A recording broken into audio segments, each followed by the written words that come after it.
Nós estamos de volta com o BH Todo Dia e só para registrar, né, quando a Sheila estava falando, eu me lembrei, né, da expressão Sonhos Não Envelhecem, que na verdade é um livro do nosso querido Márcio Borges, família Borges importantíssima, né, Lô Borges, Marilton Borges, Rodrigo Borges, toda a família Borges, Telo Borges, né, Solange Borges, responsáveis também pelo movimento do Clube da Esquina. E esse livro conta a história, né, do movimento do Clube da Esquina, que se chama Os Sonhos Não Envelhecem. Uma frase maravilhosa de um poeta também, nosso querido Márcio Borges. Ó, eu tenho um recado aqui importante para você, que é empresário, empresária, que está assistindo o nosso programa. Nos dias 12, 13 e 14 de agosto, acontece o Conexão Empresarial. Conexão Empresarial é um evento que já existia lá quando tínhamos a revista Viver Brasil, e ainda temos, né? Mas aí a revista Viver Brasil também virou o canal Viver Brasil.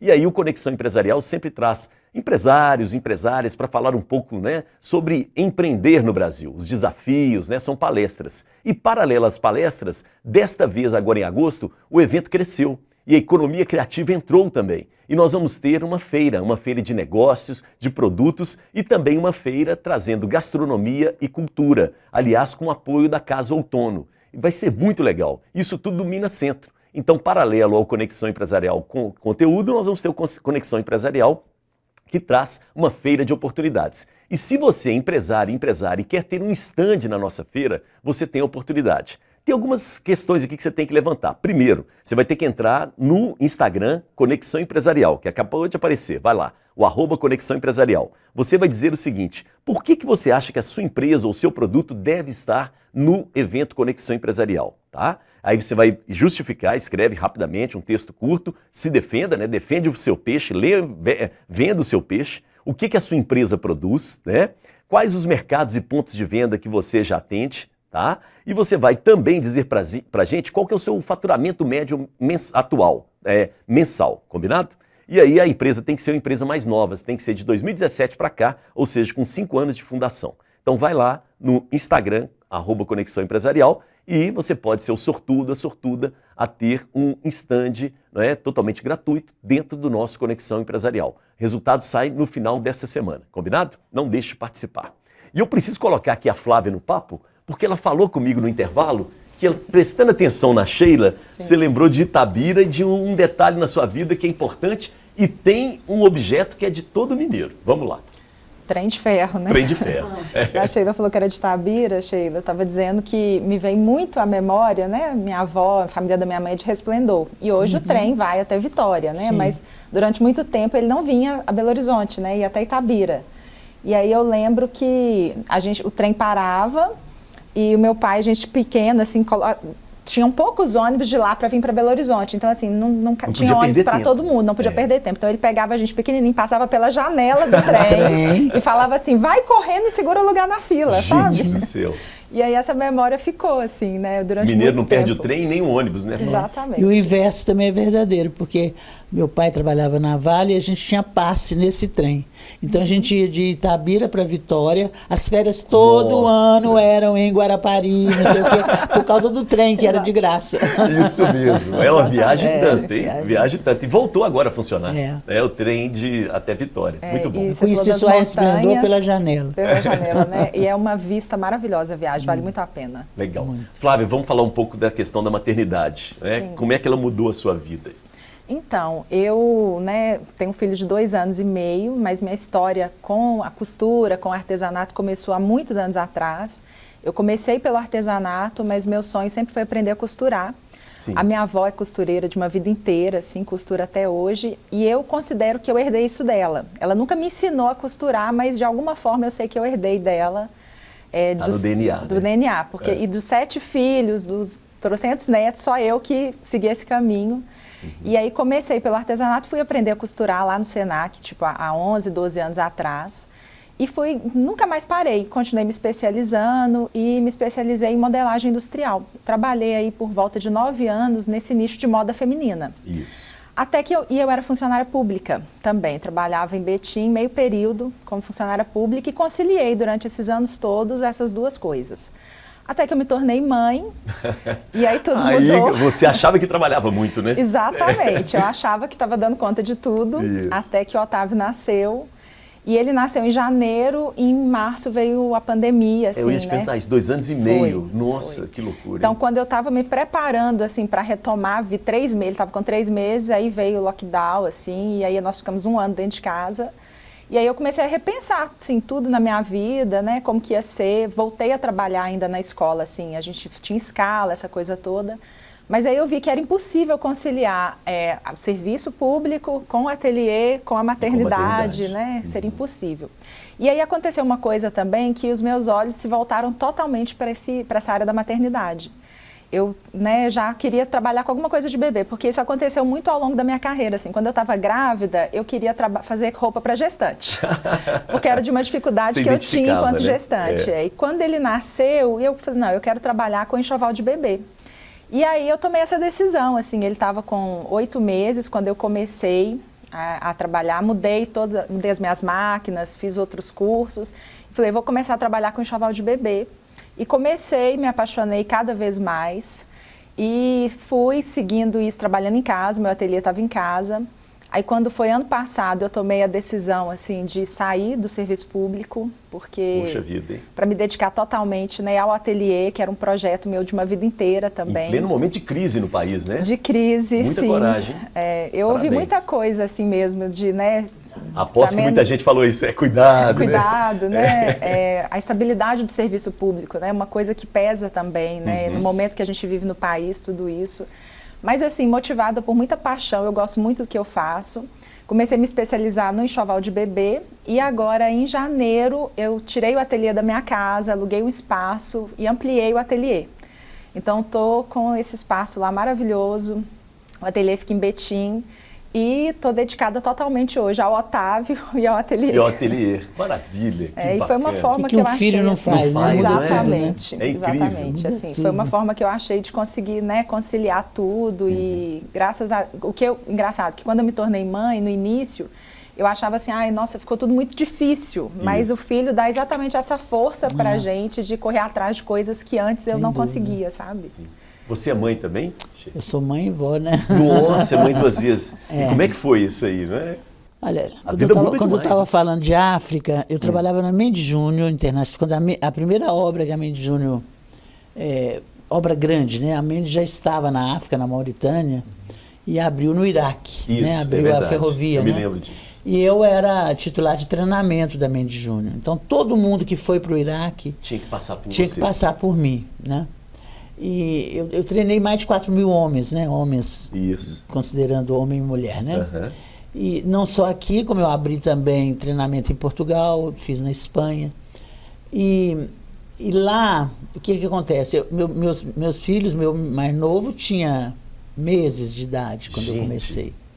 E aí eu ficava aqui, era lotado em Belo Horizonte, mas de repente eu tinha que ir à obra, tinha que ir à Mauritânia, tinha que ir. E naquela época não tinha celular, não tinha nada, tinha telex, nem fax não tinha, né? Então, assim, eu ia para um porta-campo lá no quilômetro 147, lá em... Puxa, você não esquece disso 147 de Bagdá, né? Meu Deus. E eu dormia num porta-campo que era um Um trailer, né? Um trailer? É um trailer. E aí vinha assim com 3, 4 dias de atraso as mensagens em telex, né, para mim. E fita cassete, né? Não era nem fita cassete, era fita grande. Com meus filhos, meu mais velho que tinha 3 anos falando e tal, minha mãe olhando aqui e tal. E eu me lembro que muita gente falava para mim assim, como é que você tem coragem? Assim, não falavam comigo, porque não tinham coragem, mas falavam, né? Falavam para que eu soubesse, né? Como é que pode uma mãe, né? E tal. A minha mãe e meu marido cuidavam disso muito bem. E eu chorava horrores, né? Na obra.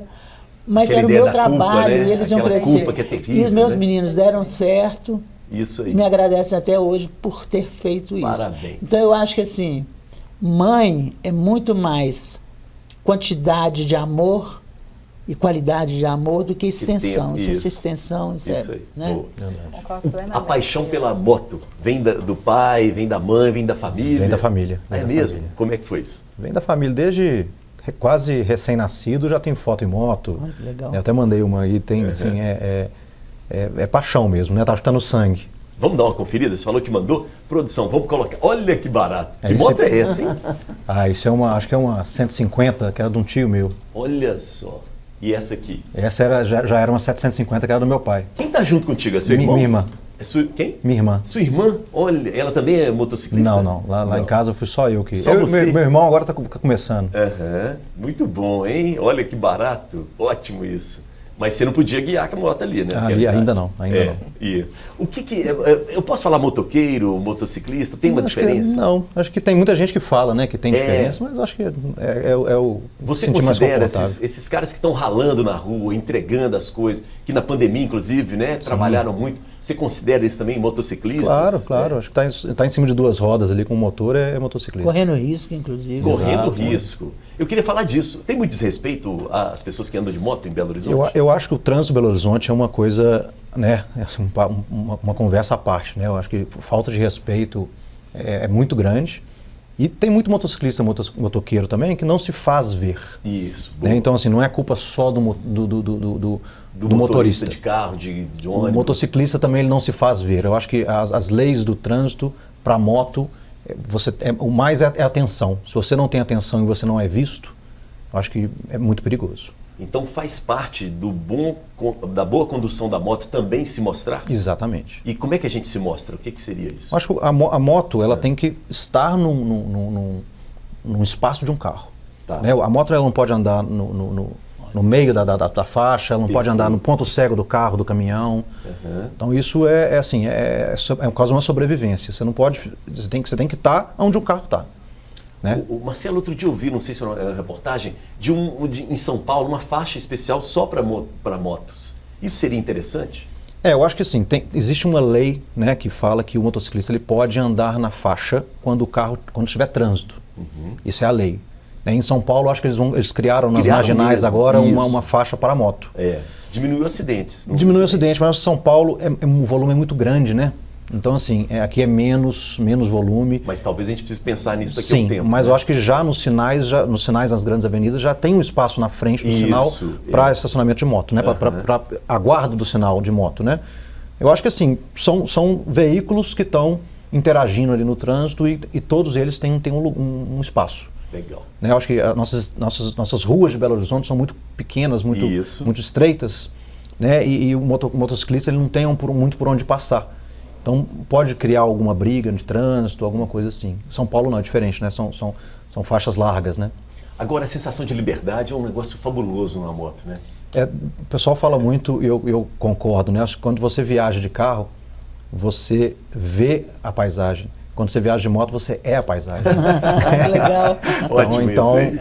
Então você tem sempre que a liberdade do vento na cara, né? Isso não tem o que falar. Acho que você tem que viver para poder saber. E é interessante como que a moto dá a possibilidade, por exemplo, filmes maravilhosos sobre moto, né? Livros maravilhosos, diário de motociclista. Exatamente, né? Então, exatamente. a arte e a moto estão muito próximos, assim. Muito próximo. Assim, acho que quando eu costumo falar o seguinte, eu não pago terapia, eu vou andar de moto. Terapia, né? É mototerapia. Mototerapia. Eu descobri isso antes. Por que não descobri isso antes? É verdade. Muito bom. E na pandemia, né, eu trabalho com esse mercado também. A pandemia, o boom de venda de motocicleta e de bicicletas foi absurdo, porque era a única maneira da pessoa se libertar um pouco, sair daquele confinamento que a gente estava, do trabalho, sair, dar uma voltinha e voltar, você não encontrava com ninguém, continuava isolado. Isso. Né? Então o boom da venda de motocicleta e de bicicleta foi grande. Muito bom. Mototerapia foi ótimo. Sérgio, você também gostou, né? Pelo jeito aí, né?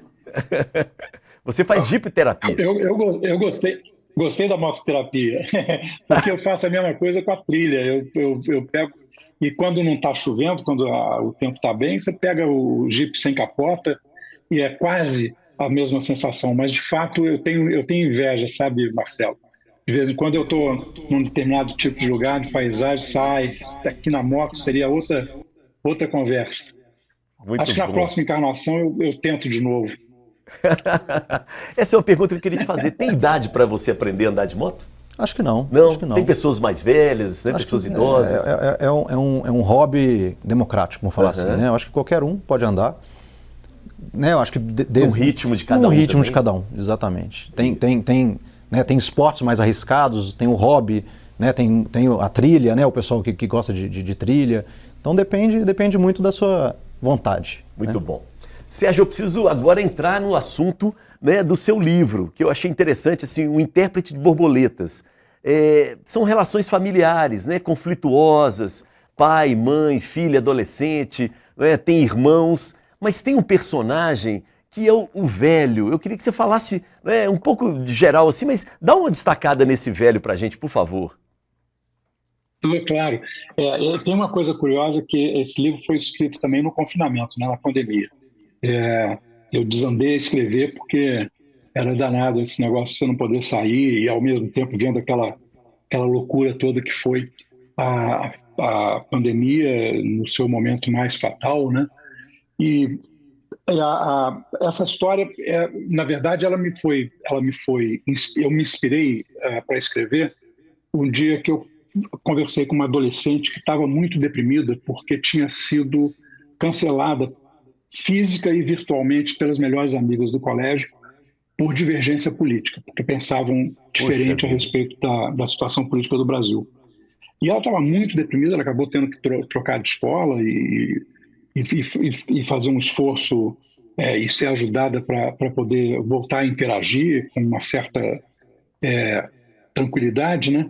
E aí eu falei, bom, isso aí eu não consigo explicar como sociólogo, não. Isso aí, como sociólogo, escapa isso é uma coisa diferente, tem Sim. a ver muito com as emoções, tem que ouvir a alma das pessoas e aí tem que ser a ficção.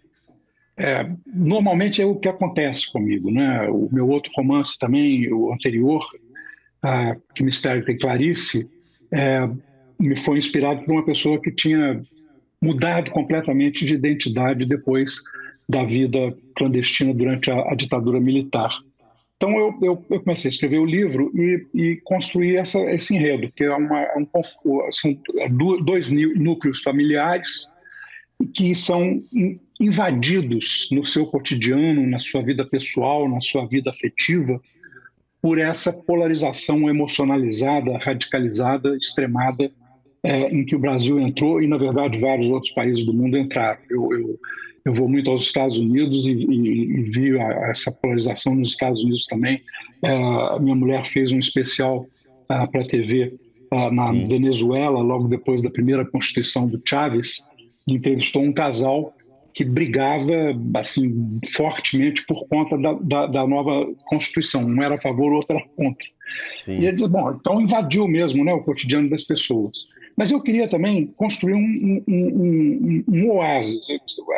Eu fiz um romance muito urbano, localizei a história em São Paulo, exatamente para eu ter um certo distanciamento, mas eu queria que tivesse alguma coisa que fosse o momento de reflexão em paz, né? E aí eu construí essa personagem do velho, que me foi inspirada por um escritor que ficou preso junto com o Mujica durante 13 anos e escreveu coisas lindas e que não tinham exatamente o ressentimento, o sentimento de vingança em relação ao que ele passou. A mágoa. Ele tinha um certo entendimento, né? E virou um sujeito zen, né? Então, o velho vive num sítio, em harmonia com a natureza, cercado de borboletas, e é uma espécie de oráculo, né? As pessoas vão lá para consultá-lo e ele ouve todo mundo. A gente acha que conversa é só falar, não. Conversa é, sobretudo, ouvir, né? Perfeito. Ouvir o outro. E ele aceita qualquer um que vá ao sítio dele para conversar e conversa, recebe e ouve muito as pessoas falando, né? E dá conselhos assim bem sintéticos, bem cifrados, para que as pessoas possam, na verdade, pensar e, em refletindo sobre aquela frase misteriosa, encontrarem um caminho para elas mesmas, né? É essa a ideia, quer dizer, a ideia do livro é chamar a atenção para a dificuldade que a gente está vivendo, mas, ao mesmo tempo, dizer o seguinte, tem saída, e a saída implica em a gente ter a capacidade de gostar do outro, de ouvir o outro e de ser feliz. Muito bom. Sérgio, não tem como eu não te perguntar, né, a respeito de um conceito que você cunhou, muito interessante, na época, inclusive, né, da Constituição Cidadã, em 1988, que é o presidencialismo de coalizão. Eu queria que você falasse um pouco disso. Esse conceito ainda está vivo? Ainda temos isso no nosso país nos dias de hoje, hein, o que você acha? Olha, esse conceito hoje ele é de domínio da ciência política brasileira. Tem muitos politólogos que, depois de mim, se debruçaram sobre essa questão do presidencialismo de coalizão e levaram adiante, com ramificações, não exatamente o mesmo modelo. Mas, sim, quer dizer, o problema todo é que a política brasileira é uma política muito complicada e nós, mineiros, sabemos como é que é, né? Quer dizer, a gente sabe que cada lugar tem a sua política, é preciso conversar muito, né? E o Brasil é muito heterogêneo, quer dizer, o sistema político de Minas não é o mesmo sistema político do Rio de Janeiro, nem é o do Rio Grande do Sul. Né? Nós temos sistemas políticos estaduais muito diferenciados. Como é que a gente faz o todo no plano nacional? Quer dizer, quando a gente elege o presidente da República, não é nem Minas, nem São Paulo, nem Rio Grande do Sul, é o Brasil que está elegendo. E aí, como é que ele consegue montar uma aliança no Congresso que permita a ele trabalhar e governar e fazer as leis? Bom, ele tem que fazer uma coalizão, porque nenhum partido vai conseguir dominar o Congresso brasileiro. E eu acho que isso aí é uma vantagem. Não é? Quer dizer, a gente não ter um partido dominante é bom, né? E obriga a conversar. E a política democrática é uma política do entendimento, tem que ser. Não precisa ser do toma lá da cá. Isso é uma deturpação, isso é uma deformação, né, da vida. Mas uma conversa séria a respeito de vamos nos entender, né, e vamos fazer o bem do país, é bom que seja assim. Então, esse pluralismo, essa diversidade brasileira é uma das nossas vantagens. A gente precisa de aprender a lidar com ela. Nós ainda não sabemos. Por que nós não sabemos? Nós não sabemos porque o Brasil foi fundado com a mentalidade de Casa Grande. E a Casa Grande ela era patriarcal, ou seja, dominância masculina, e escravocrata. E daí nascem o machismo estrutural e o racismo estrutural.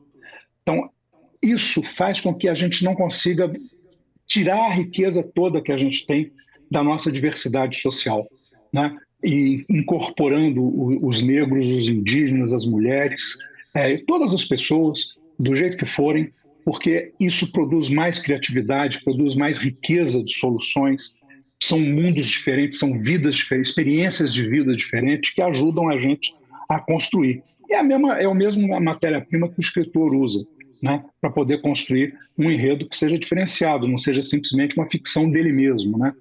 E esse entendimento, ele vai ser a nossa saída, é a saída nossa, é a gente se entender e incorporar todo o Brasil, porque ele tem uma capacidade enorme. A mesma coisa com a nossa biodiversidade. É a maior biodiversidade do mundo, em terra, né, aquática, não é, mas em terra, nas matas, na Mata Atlântica, na Floresta Amazônica, no Cerrado, é a maior biodiversidade do mundo. E nós estamos destruindo essa biodiversidade ao invés de aproveitar a riqueza dessa biodiversidade a nosso favor. É isso que o meu personagem, o velho, está dizendo. Gente, a gente precisa da diversidade das pessoas e da diversidade da natureza a nosso favor, porque esse é o caminho para o Brasil. E é basicamente isso. Tanto a minha literatura quanto a minha ficção, a minha não ficção, os meus ensaios, tem basicamente essa preocupação. Tentar encontrar caminhos para o Brasil. Que bom, muito bom. Tem uma controvérsia aqui, ó. A Camila, nossa telespectadora, falou assim, ó: meu pai fala o contrário, viu, do que o Sérgio falou. Diz que é o seguinte: Curvelo é que faz parte da Grande Corinto e que, segundo ele, chega até 7 Lagoas. Vamos dominar o mundo. Dorme com essa aí, viu, Sérgio? Tá bom, tá bom. De qualquer forma, é o seguinte, como diz o Guimarães, né? O sertão está em todo lugar, como nós somos todos sertanejos, tá bom. Muito legal. Perfeito. Bacana demais. Somos Sérgio, as grande pessoas... sertão. Grande Sertão. As pessoas que quiserem, né, o livro, ficarem interessadas, como é que é? Já está nas livrarias, pode conseguir de forma online, como é que é? Ele já está nas livrarias e tem também, tanto na loja online da editora, da Record, quanto na Amazon BR e várias outras. Mas eu encorajaria todas as pessoas a buscar no livreiro mais perto, na livraria mais perto da sua casa. Muito porque bom. A livraria é o lugar onde, de fato, o livro é bem tratado. E para o escritor, esse bom tratamento da livraria, ter um livreiro que diz, olha, esse livro é muito bom, leva ele também, né? Você gostou desse? Vai nesse outro. Sérgio Abrantes, olha, tem esse aqui. Muito bom. Legal demais, Sérgio. Puxa, infelizmente travou, né? Mas a gente pôde ver, inclusive, a capa do livro ali ao fundo, né? Bem interessante mesmo. Bom, queria agradecer demais a participação do Sérgio Abrantes aqui conosco, parabenizá-lo pelo trabalho. Nós tivemos outro dia a presença do seu filho aqui, nós discutimos liberdade de imprensa, foi muito interessante e ainda queremos ter, né, um contato com a Miriam Leitão para que ela possa estar no canal Ver Brasil, para que a gente possa conversar também, principalmente nesse momento agora, sobre censura, essa coisa toda, que é muito importante para a nossa democracia, tá bom? Valeu demais. A gente vai para o intervalo, daqui a pouco, o último bloco, a gente volta com os nossos convidados que estão aqui para a gente costurar um pouco mais e fazer um convite para você. Bossa Nova, fica atento, viu? Vamos saber direitinho o que essa turma está aprontando, renovando aí a Bossa Nova no próximo bloco, tá? Vamos para o intervalo e voltamos já já. Valeu, maestro!